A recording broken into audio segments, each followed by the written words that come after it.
ആദ്യത്തെ 2 വീഡിയോസിൽ അത്തപ്പൂക്കളത്തിന് പിന്നിലെ ഐതിഹ്യത്തെക്കുറിച്ചും തുമ്പപ്പൂവിൻ്റെ ഇമ്പോർട്ടൻസിനെ കുറിച്ചും അത്തപ്പൂക്കളം ഇടാൻ ഉപയോഗിക്കേണ്ട പൂക്കളെക്കുറിച്ചും ഒക്കെ നമ്മൾ പറഞ്ഞിരുന്നു. അത്തപ്പൂക്കളം ഇടേണ്ട രീതിയെക്കുറിച്ചാണ് ഈ വീഡിയോയിൽ പറയുന്നത്.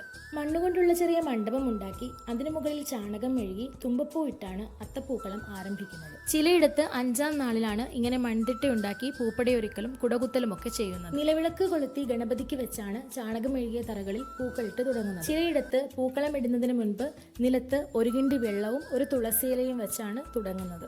പൊതുവെ അത്തമ്പത്തിന് തിരുവോണ ദിവസം വരെ പൂക്കൾ ഇടാറുണ്ട്. എന്നാൽ ചിലയിടങ്ങളിൽ ഓണത്തിന് പൂക്കൾ ഇടാറില്ല. ഉത്രാടത്തിനാണ് അവസാന പൂക്കളം ഇടുന്നത്.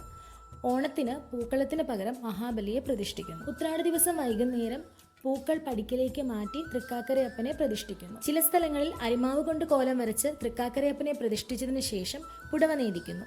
നക്ഷത്രം, സ്വസ്തി എന്നീ ചിഹ്നങ്ങളാണ് അരിമാവ് കൊണ്ട് കോലം വരയ്ക്കാറ്. മറ്റു ചില സ്ഥലങ്ങളിൽ ചാണകത്തറയിൽ വെണ്ടയുടെ ഇല ചതച്ചു പിഴിഞ്ഞു കുറുക്കി കോലം വരയ്ക്കാറുണ്ട്. തിരുവോണ ദിവസം രാവിലെ കുളിച്ച് കോടിവസ്ത്രമണിഞ്ഞ് ആവണ പലകയിലിരുന്ന് ഓണത്തപ്പന്റെ സങ്കല്പ വിഗ്രഹത്തിൽ അരിമാവൊഴിച്ച് പൂക്കുല നിരത്തി അവിൽ, പഴം, അട, ശർക്കര എന്നിവയൊക്കെ ഉപയോഗിച്ച് നേദിക്കാറുണ്ട്. തൂശനിലയിൽ ദർഭപ്പുല്ല്, തുമ്പക്കുടം എന്നിവ നിറച്ച് തൃക്കാക്കരയപ്പനെ സ്വീകരിക്കുന്നു. മണ്ണിലോ തടിയിലോ നിർമ്മിച്ച തൃക്കാക്കരയപ്പന്റെ വിഗ്രഹങ്ങളാണ് പ്രതിഷ്ഠിക്കാറ്. ചിലയിടത്ത് ചാണകം മെഴുകിയ തറകളിൽ അരിമാവ് കൊണ്ട് കോലം വരച്ച് ആവണപ്പലക വയ്ക്കുന്നു. ഈ പലക അരിമാവ് കൊണ്ട് അലങ്കരിച്ച് അതിനു മുകളിൽ 2 തൂശനില ഇടുന്നു. ഈ ഇലകളിൽ മഹാവിഷ്ണുവിനെയും മഹാബലിയെയും പ്രതിഷ്ഠിക്കുന്നു. അവരെ കൂടാതെ അവരുടെ പരിവാരങ്ങളടക്കം ആകെ 15 ഓണത്തപ്പന്മാരെ വെക്കുന്നു.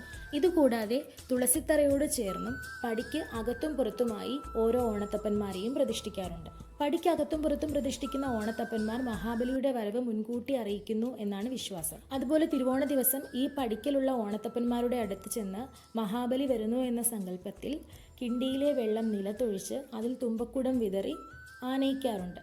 ആ വെള്ളമൊഴിച്ച് മഹാബലിയുടെ കാൽ കഴുകുന്നു എന്നുള്ള സങ്കല്പമാണ്.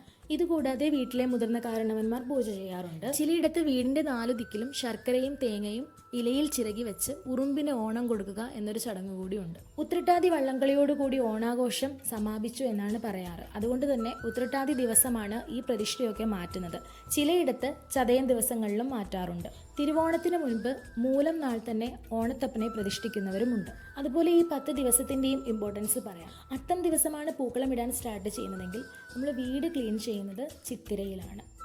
ചോതി ദിവസം പുതുവസ്ത്രങ്ങൾ സമ്മാനിക്കുന്നു. കാണം വിറ്റും ഓണം ഉണ്ണണം എന്ന് പറയാറുണ്ട്. ഇപ്രകാരം ആഘോഷം സ്റ്റാർട്ട് ചെയ്യുന്ന ദിവസമാണ് വിശാഖം എന്ന് പറയുന്നു. അനിഴം നാളിലാണ് ഉത്രട്ടാതി വള്ളംകളിയുടെ ആരംഭം. മുടങ്ങിയ പൂക്കളം വീണ്ടും തുടങ്ങേണ്ടത് മൂലം നാളിലാണ്. പൂരാടത്തിന് കുട്ടികളെ പൂരാടം ഉണ്ണികളായി അണിയിച്ചൊരുക്കുന്ന ഒരു ചടങ്ങുണ്ടായിരുന്നു. ഉത്രാട ദിവസം അഥവാ 1-ാം ഓണത്തിലെ തിരക്കിനെയാണ് ഉത്രാടപ്പാച്ചിൽ എന്ന് വിശേഷിപ്പിക്കുന്നത്. ഓണക്കോടിയും സദ്യവട്ടങ്ങളും ഒക്കെയായി നമ്മൾ ആഘോഷിക്കുന്ന ദിവസമാണ് തിരുവോണം. ഇതിൽ ഞാൻ ആചാര രീതികളെല്ലാം ചുരുക്കത്തിൽ പറഞ്ഞുവെന്നേ ഉള്ളൂ. വീട്ടിലെ മുതിർന്ന കാരണവന്മാർ ഈ പ്രതിഷ്ഠയുടെ സമയത്ത് പൂജയും മറ്റും ചെയ്യാറുണ്ട്.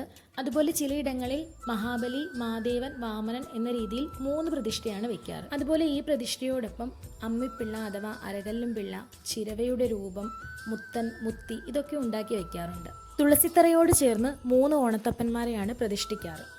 ഈ ഇലകളും പ്രതിഷ്ഠയും ഒക്കെ വെക്കാൻ പ്രത്യേക സ്ഥാനങ്ങളും അതുപോലെ പൂജ ചെയ്യാൻ പൂജാമന്ത്രങ്ങളും ഉണ്ട്. ഓരോ ഓണം നാളിലും നമുക്ക് കണ്ടും കേട്ടും വായിച്ചുമൊക്കെയുള്ള ഈ അറിവുകൾ മറ്റുള്ളവരിലേക്ക് പകർന്നു കൊടുക്കുന്നത് നമ്മുടെ ഈ ആചാരങ്ങളും അനുഷ്ഠാനങ്ങളും ഒക്കെ നിലനിർത്താൻ വളരെ ഹെൽപ്ഫുള്ളായിരിക്കും.